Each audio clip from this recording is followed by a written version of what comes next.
And so, good afternoon mga ka-viewers, at mayroon tayong i-repair, at ito po ay isang ano siya, ito po ay isang tawag dyan, signal box, signal. Ayun. So, signal ito mga ka-viewers, at yan.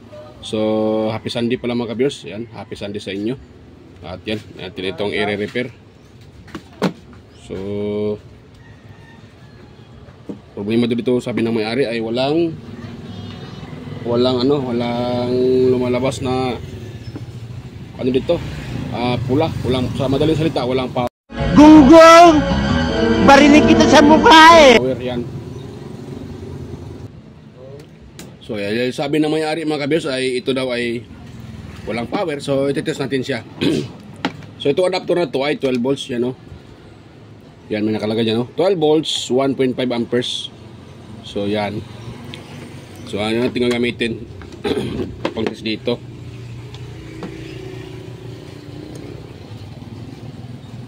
Yan, dahil 12 volts din ang ano nito mga kabiyers, ang supply.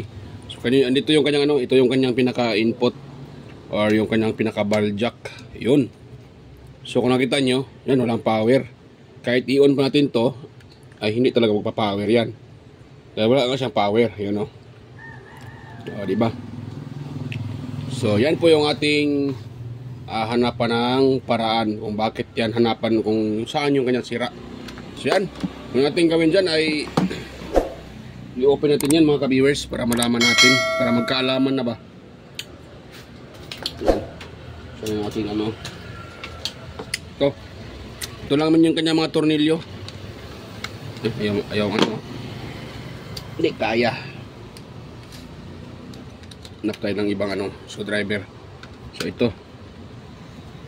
Ito lang i-open at hanapin natin yung saan yung may trouble. Bakit siya ayaw gumana?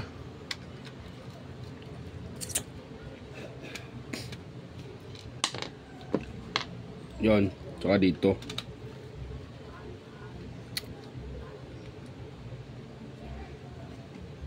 Yon.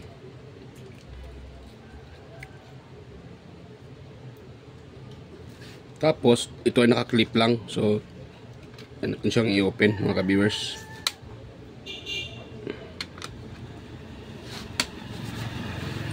Yun, open na. So, ito yung pinaka-board niya. So, baklasin din natin ito mga ka-viewers. So, pag baklas dito, mayroon siyang lock. Itong tanggalin natin yun, yung lock ng antena. Antena po ito eh.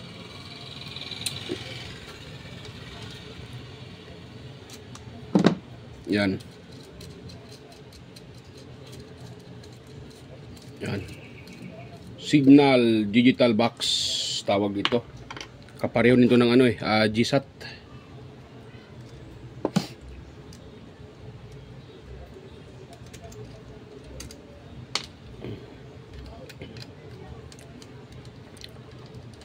Yan, i-open na natin siya mga ka-viewers.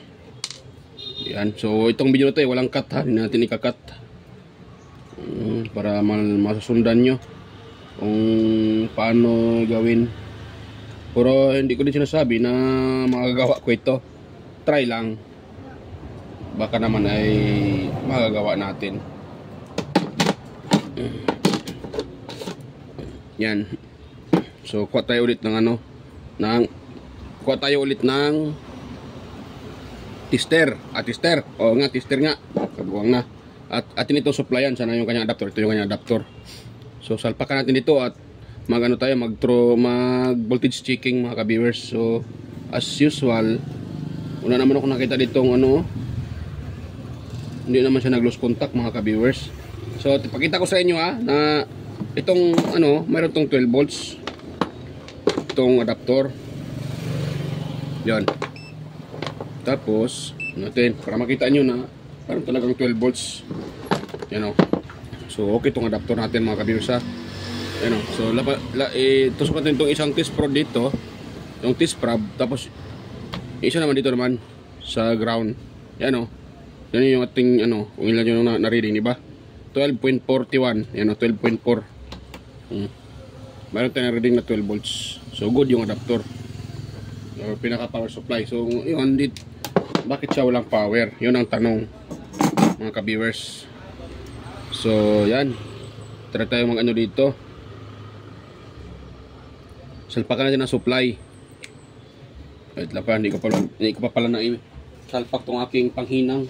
So dapat nakasalpak na to para ready na gamitin kung sakali nakalimutan kong isalpak, mga ka-viewers. Salita pala ako ng salita, hindi pala nakasalpak yung panghinang. So dito tayo, kunin natin ito ng supply. Dapat mayroon itong sa output nya, ito kasi yung positive eh. Ito positive yan, yan o. Saka dito naman yung dalawa ay negative yan. So dapat yan, may makukuha tayo dyan na chok aborto, saba chok. Saba chok. O, tayo no. Maingay itong ano ko dito. Isang nakatingin dito. Wala. Kasi wala ka diya. Ay saba. Ayan mga ka-viewers, iano natin to. Kunin natin ang voltahe dito at saka dito. At di pala kita. Mas lalo nang ayaw makita. Nagawang talaga. Paano yan? Yun. Dito tayo. Tingnan nyo mga ka-viewers ha. Kung mayroon bang lalabas na voltahe dyan. Dito sa dulo at saka ito. Kahit yan, pwede yan. Bali. Ano siya? Iba tong tester ko eh. Pag na mali yung pagkaano ng test probe, magbabaser. Yan. Ayun, 3 volts lang mga ka-viewers. Ayun no, 3.2, 3.3, 3.2. So ibig sabihin may kumakain sa supply. Yun, diba? Oh, may kumakain sa supply natin. Bakit yan, ano, may kumakain sa supply. Yan. So dito tayo sa board. May kumakain sa supply, kaya nagkaganon yan. Kunti na lang yung makukuha niya kahit kinakain yung supply. So maaaring sira yung diode. May mga diode dyan sira. So hanap tayo ng shorted. Ito tayo magtatap mga ka-viewers. Saka dito sa ground. Oh, mali.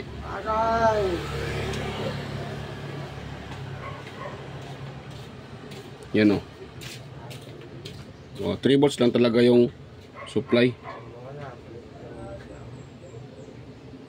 Yan, 3 volts yung supply mga ka-viewers.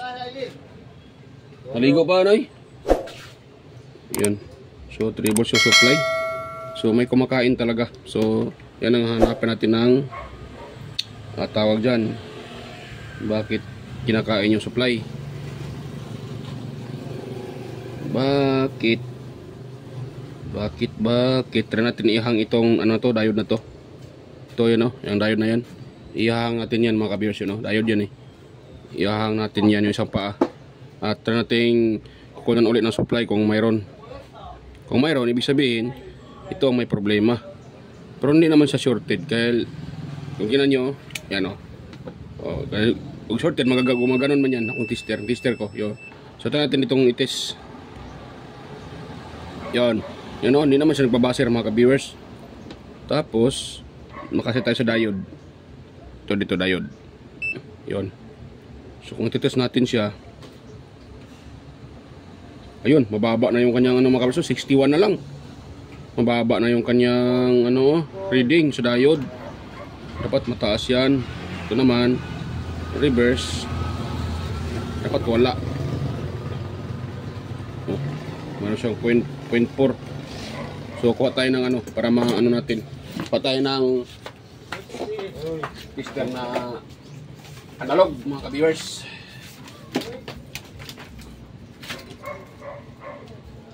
Yan. So yung isa dito. Yan, kuha tayo ng naligo pang usa.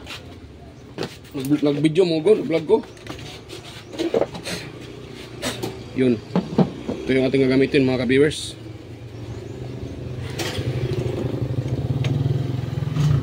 Kaya itong ano, okay ba itong aking ano, di ba nalobat ito?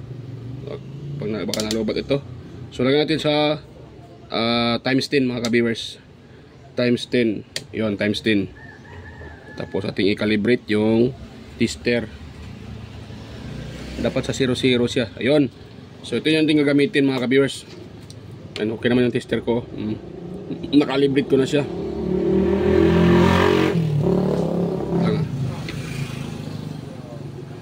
Yan. So pwede na yan siya mga ka-viewers. Calibrated na yung tester natin. Ayun. So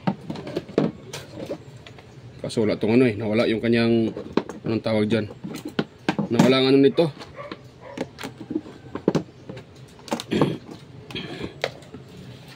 Yan, ganun lang natin para makita. Nawala kanyang stand. Yan.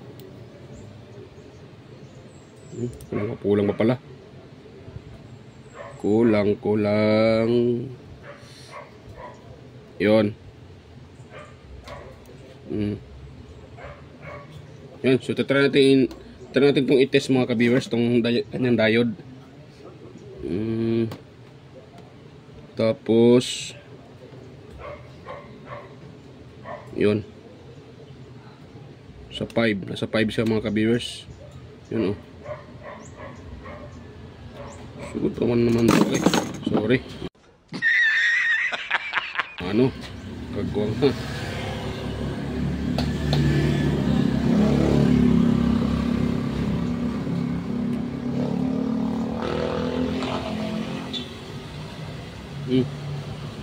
Sakto. Tapos i-reverse natin. Ayun, leaking na yung diode mga ka-viewers oh. Mayroon na siyang ano yan oh. So try ko itong ihang mga ka-viewers oh. Yan oh. Sabagay, nasa board pa naman siya. So natin itong ihang isang paan ito. Ihang ko muna mga ka-viewers. So ayan mga ka-viewers, naihang ko na ito pero yun pa rin. So okay naman pala yung diode niya mga ka-viewers. Dahil naihang ko siya, akala ko sira. So nagtaka ako, wala naman palang sira dito. So na-check ko na yung iba dyan mga ka-viewers. So hindi sira yung dito mga pisa. So itong kapasitor na to, tinanggal ko rin ito mga ka-viewers at tinitest ko. So hindi naman siya leaky. Ayan, dinidikit ko siya uli, nilagay ko. Ngayon, nagtaka ako kung saan ang problema. Itong diode na to, hinahang ko na rin. Yung mga regulator na to, yan, ito at saka itong mga coil, natest ko na din yan. At itong regulator itong 7717 ito na regulator, okay naman yan, hindi naman siya shorted. Yun, so wala namang problema. Ang problema lang kasi dito mga kabisa, ang pag sinuplayan siya ng 12 volts gamit yung kanyang adapter, 3 volts siya yung nilalabas niya, bumagsak siya. So tuloy nagduda ako. So alam nyo ba kung saan yung hinala ko mga ka-viewers? Itong kanyang adapter. Yan, kagwang itong adapter na to. So dito ako naghinala mga ka-viewers. Dahil kung itetest natin siya, ipakita ko sa inyo ha. Actual, meron naman siyang 12 volts. Naglalabas naman po ito ng 12 volts. Pero pag sinusupply mo na siya, bumaba siya ng husto. Sana yung ano ko? Yan. Lang muna mga kabisa. Bumaba siya ng husto. Sumabot siya ng ano na lang siya. Pag nasa supply na, dito, 3 volts na lang yung mariread. So, nagtaka ako kung bakit siya, Kaya, tinik up ko dito, good naman.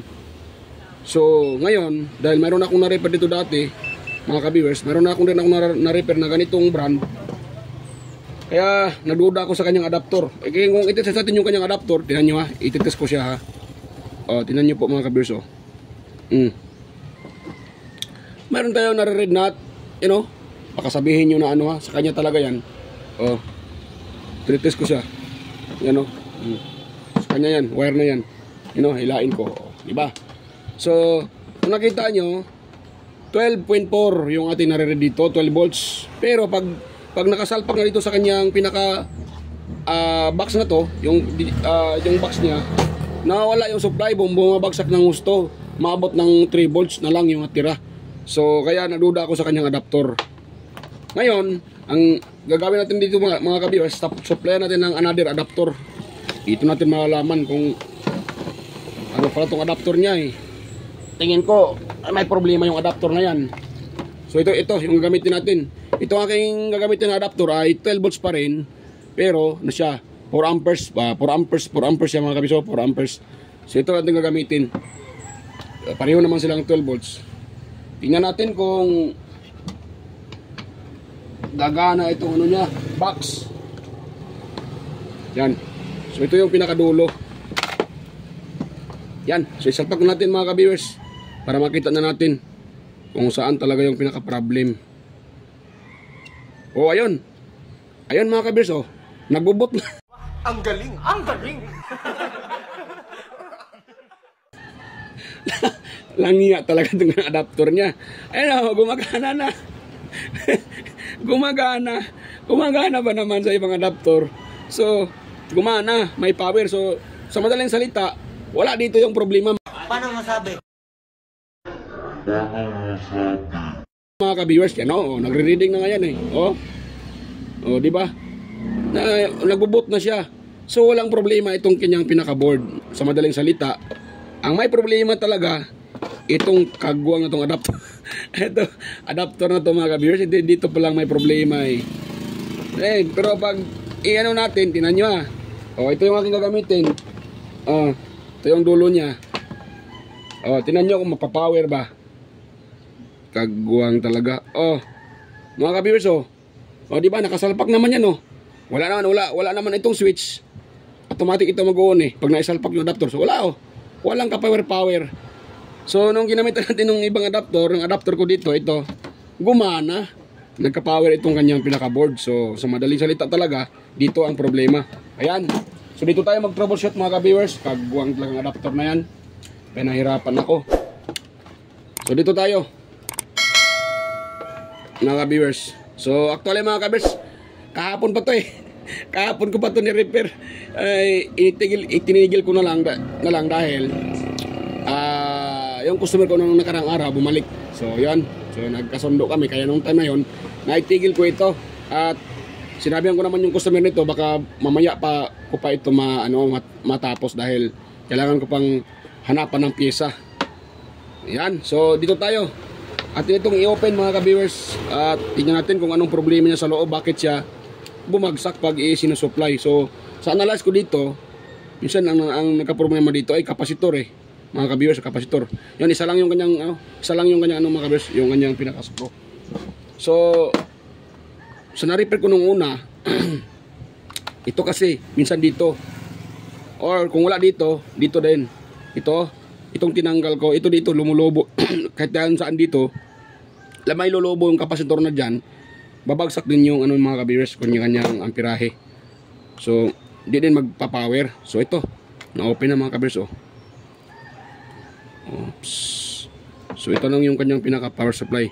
So nga pala mga ka-viewers, kunting lang tips ko sa inyo. Pag once yung adapter na to ay walang inilabas na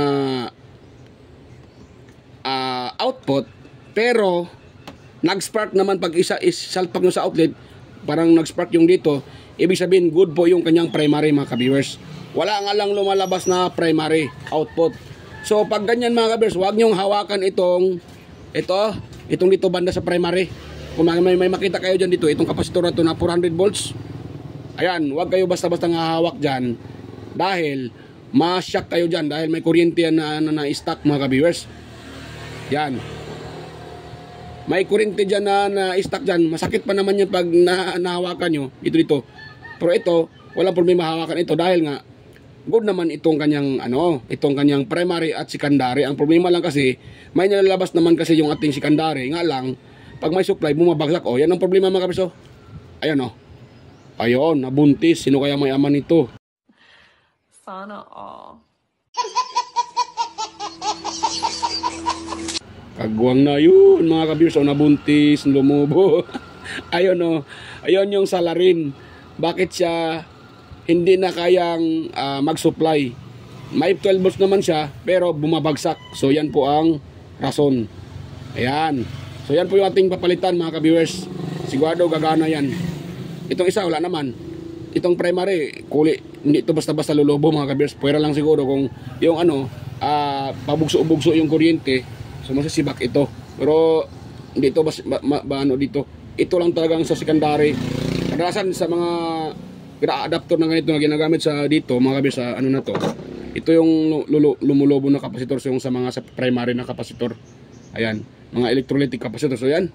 Yan lumubo. So yan po yung ating papalitan nyo. Nakita nyo? Klaro naman siguro. Yan lumubo siya mga kabirs. Yung iba flat. ito flat naman, flat. Pero siya, oh, lumubos. So, yan, papalitan natin yan, mga ka-beers. Yan, so, ang problema, wala akong stock na, ano to siya, yan, ilang microfarad ito. So, 16 volts, 470. Kung mayroon kayong 470 microfarad na 25 volts, okay lang, walang problema. Mas mataas ang voltahe, mas maganda. Pero, wag naman yung once kasi, ay, nabubulol pa ako, sorry. Once kasi tataas yung voltahe ng kapasitor, lalaki din yung kanyang ano. So, lalaki siya. Ayun ang mangyayari dito, lalaki yung kapasitor dito, magkasya dito sa ating ano. So, kung sa tingin ko yung 25 volts, kasya to dito, mga ka-beers. Ayan. So, hanapan ko muna, mga ka-beers, ha. Hanapan ko muna ng ano, dahil wala akong available na bago. So, pause ko muna sandali. Pakita ko lang sa inyo pag nakahanap na ako ng pyesa. So, ayan, stay tuned lang, mga ka-viewers. So, ayan, mga ka-viewers, meron tayong nakuhang ano, ayan o. Meron akong nakuha na 470 microfarad at saka 16 volts. Wala akong nakuha na ano, mga ka-viewers, na wala akong nakita na tawag dyan dito. Wala akong nakita na ganito. Meron naman isa dito. Ito 25 volts, pero hatingin ko parang ano dito, mga ka-viewers. Nakita nyo ito, napakaliit yung kanyang ano, naliit yung kanyang espasyo or yung kanyang area ba. Baka kung ito ay sasalpakan natin ng ito, meron dito pala, mga ka-viewers, ito sana maganda, yan, maganda yan, mga ka-viewers, dahil yan, pareho naman silang 470 at saka ano ito 25 volts. Samantalang itong isang nakuha ko, kapareho sa nasira 470 16 volts. Yan. Pero matitibay itong ganito na kapasitor, itong itim na to. Ito kasing mga kulay blue, ito katulad dito, madaling masira nito, mga ka-beers. Itong kulay blue na to. So yan, palitan natin to. Pareho naman sila 470 16 volts. Yan, 470 din tong ano, itong aking kinuha. Yan. So yan, tatanggalin lang natin yan, mga ka-beers, at ating yung papalitan sakaling gumana na yan, mga ka-viewers. Yan mga ka-viewers, ayan natanggal na natin. So ngayon papalitan natin siya ng yung nabunot din natin ng kapasitor. Ay sana yon. So ito yung natanggal na kinuha ko, lumubo na siya, lubo na siya yung puwet niya, nabuntis na. So, yung ipalit natin, ito. Saan na yun? Ito pala, mga ka-viewers. Ito yung ating ipalit. Same ano din sila, 470 16 volts. Kasi pag maganda sana itong ano saan na yun? Maganda sana ito. Ito maganda dahil 25 volts, matibay din siya. Ang problema nga lang, malaki, baka hindi dito kasya. Yan nga, makita nyo naman, hindi magkasya yan dito kasi ito nakaharang, itong transformer na to, itong chopper na to nakaharang din. So wala tayong magawa dyan. Ganun talaga, mga ka-viewers. Yan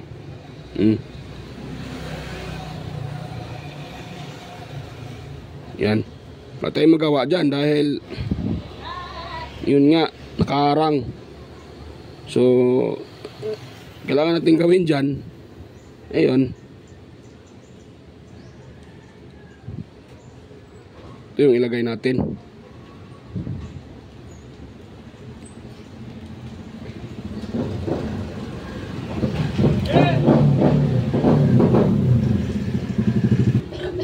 So ang palagay pala nito, mga ka-viewers, kita nyo itong may ano siya, ito may silver na yan. Yung mga silver na yan, pati itong nakalagay dito may puti, ito hindi pala kita, yan kita niya ba yung dalawang butas may sa kabila may puti, parang may pininturahan na puti. Diyan natin itatapat itong may silver, parang may puti din, puti. Diyan yung itatapat natin dyan, dahil dyan po yung ating negative. Yan, pag ganun siya, mga ka-viewers, ang paglagay dyan. Yan. Yun. Itong purong itim, dito natin itatapat sa, yan, dito natin itatapat. So itong may puti,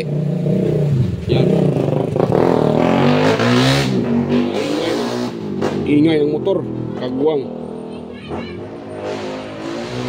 Yan o. Diyan din natin itapat yun o. Yan, ang ingay ng motor langya. So yun. Ngayon, susulda natin siya mga ka-viewers. Kailangan wag niyong baliktarin ha. Dahil pag na-reverse yung kapasitor, maaaring masisira yung kapasitor na inilagay natin. Or baka matamaan pa yung ibang ano. Dahil tao dyan. Hindi tama yung pagkalagay. So yan, hinangin natin sa mga ka-viewers.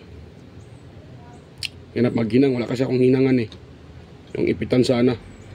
Wala tayong hinangan. Kaya tayo magawa. Yan. Yan. So hinangin natin mga ka-viewers. Yun. Yan. Nakadikit na yan. So ngayon dito naman tayo sa isa. Tapos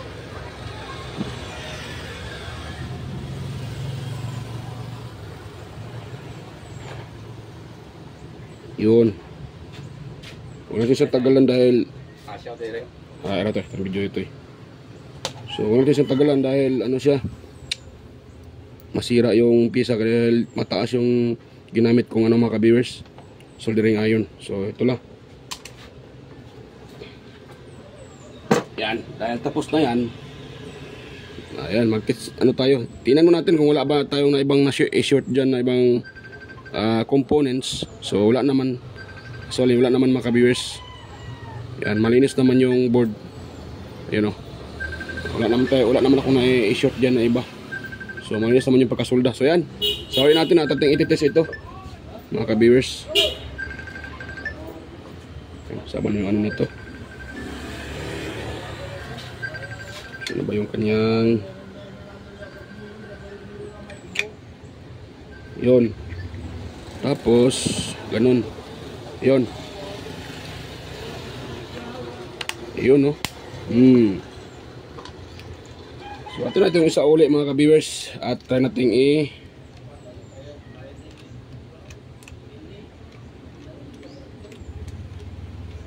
yan. Yun. So, test tayo dito. Tingnan natin kung gumagana ba ito mga ka-viewers. Yun. Yan, titest natin dyan. So, bago pa tayo mag-test pala, shout out pala sa inyo mga ka-viewers, sa mga silent viewers dyan. At sa organic viewers, ayan, mega loud shout out. Sa mga palaging nanonood sa aking mga upload. At yan pala mga ka-viewers, kunting healing lang mga ka-viewers. Sana wag nyong i-skip yung aking mga ads. Dahil ay malaking tulong yan sa aking channel mga ka-viewers, yung mga lumalabas na ads. So yan po, kunting hiling lang po, sana wag yung i-skip mga ka-viewers. At salamat po mga ka-viewers. Ayan. So yan, dito tayo. So shout out din pala kay Sir Liam Oxy Lopez, Sir Randy Trinidad, ayan, mega loud shout out. John Santiano, Alex Paroni, kay Florindo Isidro, John Mercado Jr., Manuel Mahadukon, Ferdinand Lopez in Mardison, Edgardo Jr. Dato Talavera, Edgar Macam, Vicente Biboso Bandiquillo, kay Rinaldo Macasiano ng Jamie Cavite, Beljan Calderon, Freddy Ronquillo, Emerald Quillosa, Cesar Cristado, Anastasio Certisa, Darmin, Sir Chris Legitimas, Jeffrey Nobilias, Damaso Ramos, Baltasar Jurpo Pambadjang Valencia Bohol, Roldan Mendoza, Ching Magsano, Ronnie Halipa, yan, mega lang shout out sa iyo sir, Ronnie Halipa.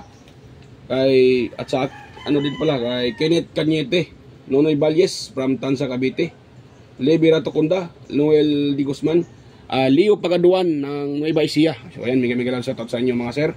At sa aking mga kasamahan sa YT, yan, mega lang shout out sa mga kaibigan ko sa YT din. Andy Tech, Buster Andy Rabino TV Tech, ayan, Inting Butingting Andy Rabino to, Maya Vlogs, Teacher, West Jojo Tech, Ricardo Bernardo, Pix and Review, Yoda Tech TV, Jurpi Technician, Rodolfo Studio, Yoyong's Repair and Tutorial, Tactics PH Official, Jimenez Siban Vlog, Ortic TV Official, Rodolfo Studio, Jurpi Technician, Pelam Country Living, GeoGS TV, Whiteberry, Horseshoe TV, Bullet Train Channel, JJ Edit Channel, Soktek TV, Kerry Mendoza Vlogger, Nalt Vlog, Edstick TV, GFC TV, John Taperla TV, Maris Diaries, Kikay Vlogs, Music Hub, Inkin DIY, Belber Mads, CB21 Vlogs, ayan, Bongbik TV, kay Len Abali Lifestyle, Guido Flores Junior Halin, aka Ballpen Teacher ng vlogger ng Quezon City, Just Electronics Vlog, Mercy Werham, Amigos Amigas, kay Lex TV Official, Life in Japan Countryside, yan, kay Dinlens TV Vlog, Nanatanan, Iconic Insight and Beyond, Marco Francis 713 Mix Vlog, Podi Expert, at yan na rin kay Goyets Kalikot, Master Goyets, AQC TV, Kisnel Channel, 3M Vlog, GWG Ward, Darwin Tech, Farmer Boy TV, Roger Cedric, Epras View, DJ Rizco Hunter, DJ Lin Mix TV, Miss Jamie Balina, DJ Mix Vlog, Wellmas Music Vlog, Master Rejob Spa, Monarch Smart TV, Michael Jackson, PBG Blabberpan, Kayari Vlogs, Ate Mers, Lenil Jai Budiso, Nanay Ruby Channel, ayan, Danny TV Vlogs, Rob Brother Joey Music, Simply Same, Rickman Vlog, at kay Wild Boys na Bulastog. So ayan, bigyan lang shoutout sa iyo mga master. Sa mga hindi ko nabanggit, so pasensya na po. Ayan, sa mga gusto magpa-shoutout, pwede din kayo mag-comment dyan sa comment section at para may shoutout ko kayo. At sa mga may katanungan, comment lang din sa comment section para masagot ko po yung tanong. At hindi man agad-agad, pero try kong tanongin agad yung inyong katanungan. So ayan. So at nga pala mga ka-viewers, huwag yung kalimutan i-subscribe yung aking channel mga ka-viewers. Ayan. So testing tayo dito mga ka-viewers. Tanggalin ko muna itong Yon. So mamaya ko na to ilagay sa kanyang box. So testing na natin to kung sakaling gagana na ito mga ka-viewers. Yan. Yan, ano natin konti. Ganon. Yan, salpakan natin to. Baka isipin ng iba dyan na ibang adapter ang ginamit ko. Hindi, ito lang naman yung kanyang adapter at ni-repair lang natin. Yan o. So ito, salpak natin. Ayun. Ayun o. Gumana. Ayun, loading. Ayun. Gumana. So tanggalin ko ulit mga kabiyers. Try natin i-on dito. Sana yung kanyang ano dito. Okay. Ayun, nag-green siya o. Oh, nag-green siya mga kabiyers. Tapos, yun, nagre-red.